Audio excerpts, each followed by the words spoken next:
नमस्कार साथियों, आप सभी का मेरे YouTube चैनल में स्वागत है। एक आदेश प्रसारित हुआ है जिसमें सभी अशासकीय विद्यालयों को आरएस के एमपी पोर्टल से उनकी कक्षा 8वीं और 5वीं की 2022-23 की अंक सूचियों की प्राप्ति हेतु, उनके मुद्रण हेतु, उनकी प्रिंटिंग हेतु 100 रुपये और 50 रुपये की दर से भुगतान करना है। तो आज के वीडियो में हम समझेंगे कि यह प्रक्रिया आपको कैसे करनी है। सबसे पहले आप आरएस के एमपी पोर्टल पर लॉगिन के ऑप्शन पर पहुंचेंगे। लॉगिन का ऑप्शन आपको कैसे मिलेगा? लॉगिन के ऑप्शन पर जाने के लिए आपको सबसे पहले आरएस के पोर्टल आपके गूगल ब्राउज़र पर टाइप करना है। जैसे ही आप गूगल ब्राउज़र पर आरएस के पोर्टल टाइप करेंगे, आपको कुछ इस प्रकार का इंटरफेस देखने को मिल जाएगा और इस प्रकार के इंटरफेस में आपको पहला ही ऑप्शन यहाँ से चूज़ कर लेना है, राज्य शिक्षा केंद्र मध्य प्रदेश। जैसे ही आप आगे बढ़े तो आगे बढ़ते ही आपको लॉगिन का ऑप्शन यहाँ पर देखने को मिल जाएगा। लॉगिन के ऑप्शन में आपको यहाँ पर ऊपर 3 ऑप्शन देखने को मिलते हैं, गवर्नमेंट, प्राइवेट और मदरसा। तो आपको यहाँ पर चूज़ कर लेना है प्राइवेट। यदि आप प्राइवेट स्कूल वाले हैं तो आपको प्राइवेट स्कूल यहाँ से चूज़ कर लेना है। तो प्राइवेट सेक्टर आपने यहाँ से चूज़ कर लिया। आपकी यूज़र आईडी, आपका पासवर्ड और आपका कैप्चा कोड जैसे ही आपने डाला और लॉगिन कर दीजिए। तो लॉगिन होते ही आपको कुछ इस प्रकार का यहाँ पर पेज देखने को मिल जाएगा, कुछ इस प्रकार के ऑप्शन देखने को मिल जाएंगे। इस प्रकार के ऑप्शन में हमें कक्षा 5 और 8 की अंक सूची के लिए भुगतान करना है और वह भी 22-23 सत्र के लिए। 2022-23 की हम बात कर रहे हैं, उनका उसके लिए भुगतान करना है।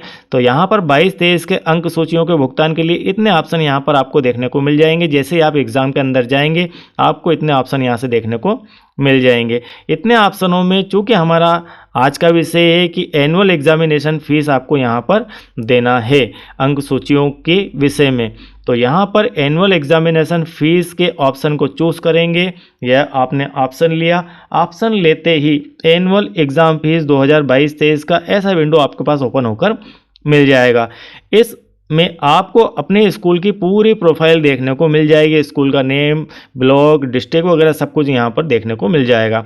अब सबसे पहले आपको यहाँ पर मिलान करना है कि क्लास 5th और 8th आपके पास दोनों क्लास है दोनों में बच्चे आप यहाँ पर मिलान कर लीजिए। उनका यहाँ पर पेमेंट का स्टेटस मिलान कर लीजिए कि 50 और 100 के हिसाब से है और उसके हिसाब से कितना पेमेंट बनता है और टोटल पेमेंट कितना हो जाएगा। यदि आप यहाँ से संतुष्ट हैं तो आप चेक बॉक्स पर क्लिक करके पे नाउ के ऑप्शन को आगे ले सकते हैं। जैसे आपने पे नाउ का ऑप्शन लिया, यहाँ पर आपको पेमेंट की 3 प्रकार की मेथड देखने को मिलेगी। एक डेबिट क्रेडिट कार्ड से, एक इंटरनेट बैंकिंग से और एक यूपीआई मेथड से। यूपीआई से अर्थ है कि आप जो पे मेथड चलाते हैं पेमेंट के लिए जनरली मोबाइल के अंदर ऐप, उस पर आपको मैसेज प्राप्त होता है। तो यह भी एक बहुत ही अच्छी मेथड होती है। तो हम तीनों की एक एक करके बात कर लेते हैं किस प्रकार से इन तीनों का यूज़ आप कर सकते हैं। सबसे पहले बात करते हैं हम डेबिट क्रेडिट कार्ड की। तो उसके लिए जैसे आप यहाँ पर क्लिक करेंगे, क्लिक करते ही इसे आपने ओके किया। ओके करते ही आपको कुछ इस प्रकार का विंडो ओपन होकर मिल जाएगा। इस प्रकार के विंडो में सबसे पहले आपको यहाँ पर कार्ड का नंबर फिल करना है। आपने कार्ड का नंबर डाल दिया, कार्ड के ऊपर ही मंथ दिया होता है, ईयर दिया होता है और CVV कोड भी दिया होता है, वह आप यहाँ पर फिल कर दीजिए। Name us on card, card के ऊपर जो आपका नाम दिया गया है वह नाम आपको यहाँ पर फिल करना है, सही सही स्पेलिंग देखकर, अदरवाइज पेमेंट यहाँ पर फेल्ड हो सकता है। और इसके बाद कर दीजिए पे नाउ। तो पे नाउ करते ही आपका यहाँ से पेमेंट हो जाएगा। कुछ और ऑप्शन आएंगे, उन्हें आप क्लिक कर दीजिए तो आपका पेमेंट यहाँ से कंप्लीट हो जाएगा।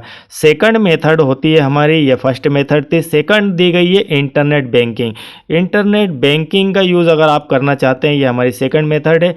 तो सबसे पहले आपको यहाँ पर पॉपुलर बैंक में SBI दिया गया है। अदर कोई बैंक आप यूज़ करना चाहते हैं तो यहाँ से आप सिलेक्ट करके पे नाउ के ऑप्शन पर जाकर बाकी की प्रोसीजर आप पूरी कर सकते हैं और इंटरनेट बैंकिंग के माध्यम से भी आप पेमेंट कर सकते हैं। थर्ड तरीका होता है यूपीआई का, जो कि एक महत्वपूर्ण मेथड मानी जाती है। यहाँ पर आपको यूपीआई के ऑप्शन को लेने के बाद 2 प्रकार के तरीके देखने को मिलेंगे, एक इंटर यूपीआई आईडी और एक यूपीआई क्यूआर कोड का ऑप्शन। इंटर यूपीआई आईडी का यदि आप ऑप्शन चूज करते हैं तो आपको यहाँ पर अपनी जो ऐप है, आपकी जो ऐप है वह ऐप है मोबाइल के ऊपर, उस मोबाइल की ऐप को जिसमें आप पेमेंट देन लेन के लिए उपयोग करते हैं उस ऐप को, जैसे भीम ऐप होती है, गूगल पे होती है, पेटीएम होती है, ऐसी काफ़ी सारी ऐप होती है। तो आप जो भी ऐप का यूज़ करते हैं उस ऐप का यहाँ पर आपको यूपीआई आईडी यूज़ करना है, यूपीआई आईडी यहाँ पर डालना है, यहाँ पर यूपीआई आईडी फिल करना है। तो यूपीआई आईडी आपको कहाँ से मिलेगी? उस ऐप के ऊपर बड़ी ही आसानी से आपको यूपीआई आईडी मिल जाएगी, जहाँ @ के इधर कुछ लिखा होता है और यहाँ पर ओके एक्सिस या ICICI या इस प्रकार से कुछ लिखा होता है, ठीक है। तो वह आपको यहाँ पर फिल करना है, वह आप वहाँ पर जैसे होम पेज पर पहुँचेंगे ऐप के आपको देखने को मिल जाएगी, उसे यहाँ पर फिल कर दीजिए और बाकी आप यहाँ से प्रोसीजर कर दीजिए। तो आपके जो मोबाइल है उस मोबाइल का मान लीजिए यह ऐप वाला विंडो है, इस पर यहाँ पर एक आपको रेड कलर से मैसेज देखने को मिलेगा। इस प्रोसीजर को जैसे आप फिल करेंगे यहाँ पर आपको मैसेज देखने को मिलेगा। मान लीजिए यहाँ से आप 500 रुपये का पेमेंट को उठाकर पेमेंट कर रहे हैं, तो यहाँ पर आपको 500 रुपये लिखा हुआ दिख जाएगा और इस साइट का नेम भी दिख जाएगा, किसको पेमेंट कर रहे हैं वह भी दिख जाएगा। तो आपको कहा जाएगा कि आप यहाँ से इस पेमेंट को करिए। यदि आप चाहते हैं कि इसे करना है तो यहाँ से इसको लेकर आप प्रोसीजर में ले लीजिए और अपने जो भी पासवर्ड वगैरह होते हैं वो डाल के आप जैसे ओके करेंगे यहाँ पर आपको हो जाएगा डन। कुल मिलाकर यहाँ पेमेंट हो जाएगा। यह भी एक सुरक्षित तरीका होता है। तो आई होप कि यह मेथड पूरी तरह से यह तरीका आपको समझ में आ गया होगा। और यदि आप चैनल के साथ नए हैं, आपने अब तक चैनल को सब्सक्राइब नहीं किया है तो चैनल को सब्सक्राइब कीजिए, लाइक कीजिए और सभी ग्रुप्स में शेयर कीजिए। सभी आशासकीय विद्यालय अपना पेमेंट कंप्लीट कर पाएँ। Thank you very much.